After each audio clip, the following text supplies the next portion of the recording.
You think there's a connection? Apparently Rusty thinks there's one.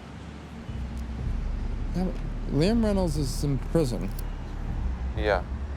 All right, well, it's not our case. Not yet. I really want to start with congrats on the series. I've seen 7 of the 8 episodes, and if Apple will send me episode 8, I will watch it immediately. Thank you. So I like throwing some curveballs or some fun questions at the beginning of every interview. And I like, researching the people I'm going to speak with. Do you both feel like you post too much on Instagram?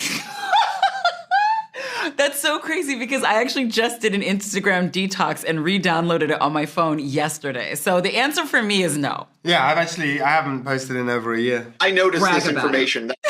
That's the reason why I was making fun of you guys. Oh, right. Okay, it was ironic. Yeah, okay. Might be. So we need to step up. Yeah, we got to step our game up. Sorry, Steve. Okay, we're in.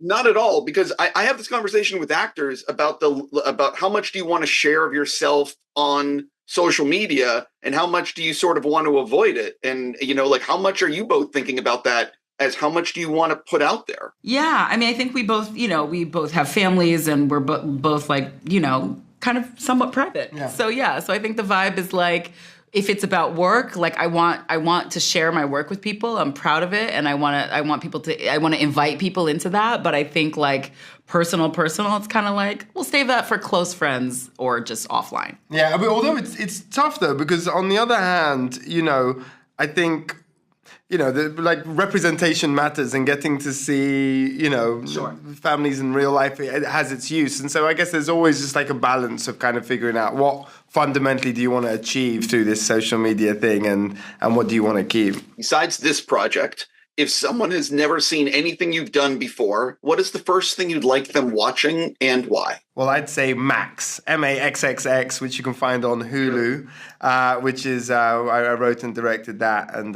so I'd want to see that because, there's lots of people I love who are in it, but also it's a riot. I unfortunately have to follow suit and say Queen of Glory, which is the film that I wrote, directed, and star in, just because it was a labor of love and nearly killed me. And, I want people to watch it. Where can we watch it? Oh my God, I don't know.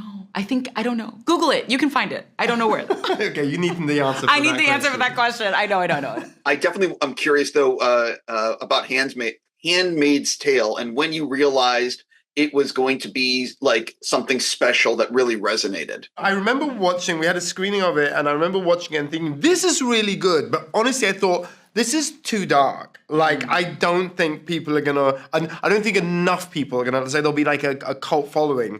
But I think when, the Donald got elected and everything, I think there was like a huge cohort which resonated with lots of the storylines that were going on. And so it wasn't until, I guess, it came out that I was like, oh, no, people have an appetite for this darkness. So I spoke to Jake and Peter, and something that they alluded to and I didn't realize is, did you guys have the scripts for the future episodes, or were you filming and getting scripts as you went and learning what was going to be happening? What did they say? I've interviewed both of them a bunch, and the way they made it sound to me was they did not know what was coming in the next episode. We did not know what was coming in the next episode. I signed on, we both signed on to the project with 2 scripts written. And then after that, it was, dealer's choice. Drip feed. That is, first of all, that's crazy, amazing, unusual. So as actors, what is that like playing? Like, you could really only play the scene with what's on the page. That's you it. really don't know where it's going. That's it. And that is always a treat. There's a treat to that, of just being able to be in the moment, right? And not have to forecast what's coming. Like, you can only work with what you know. Right. But I would just like to recommend any filmmakers out there, just give me all of it. You can give Nana, you can give her piecemeal. You could just give me the whole thing, because I can't take the stress of not knowing. It was a little stressful. Yeah, I can't imagine, because as an audience member, I'm obviously watching not knowing what's going to happen, but as actors. But so when you think back on the shooting schedule, was there a scene or sequence that you just loved filming? Something that really stood out for you? Whether, I'm not sure what it is, but like, you know what I mean? Was there something that really was memorable about the filming? For me, like every scene with Peter was just so memorable for me because he's extraordinary. He's one of the best actors I've ever worked with. Like, you'll read the scene and you'll think, okay, this is what's going on in the scene. He's doing this and I'm doing that, and you've got that in your head, and you go in, and then he'll just do something completely different, and you're like, whoa, okay, all right, catch up, you know, like, and it's really exciting and thrilling to work with someone who's so creative. He's so creative.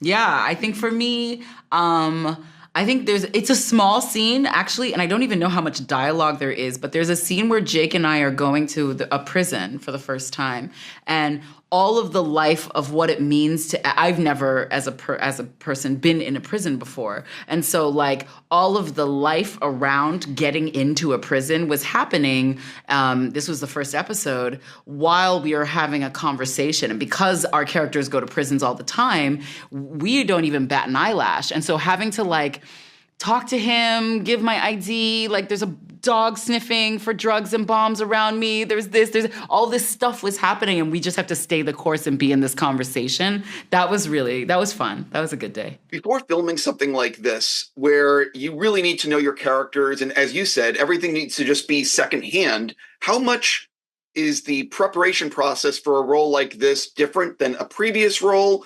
Is there anything unique that you're doing for something like this? No. I don't think, because I think ultimately everything that you or any audience member wants to see is like people's stakes in a relationship.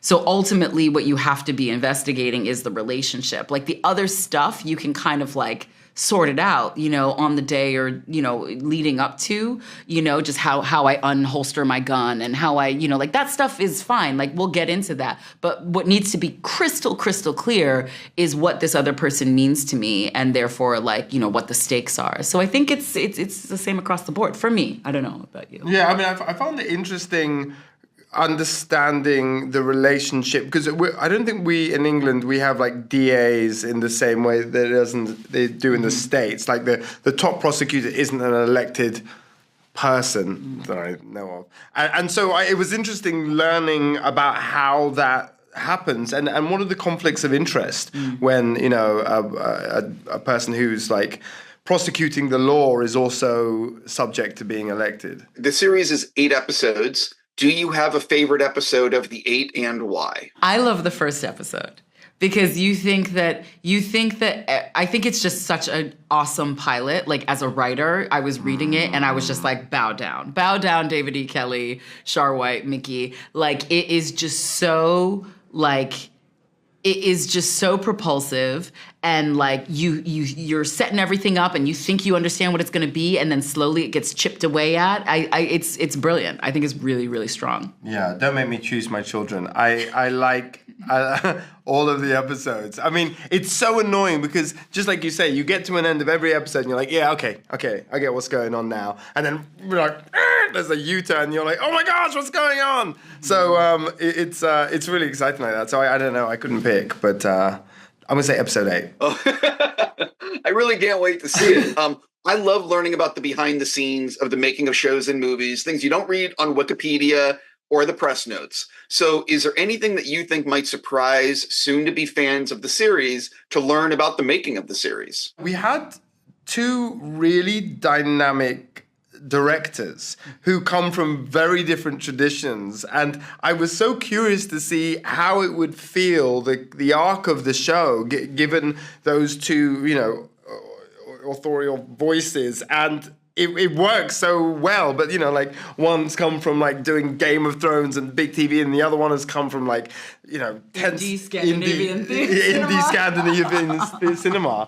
And so that was really fascinating to watch. I don't know if that really answered your question. You got something? Yeah. No, I think that's it. That's exactly it. Like, that was so wild to watch, because I did a deep dive, like I said, on Anne's work before we were cast. Once I was cast, and I was just like, what is she gonna do with like David E. Kelley's like words? Like, how is this gonna, you know, take shape? And it was delightful. It was so broody and like that Scandinavian-ness kind of like just jumped out, and I thought it was really, really good. And that's why I want to see the finale, because she helmed the beginning and the end. And the end. That's right. Yeah.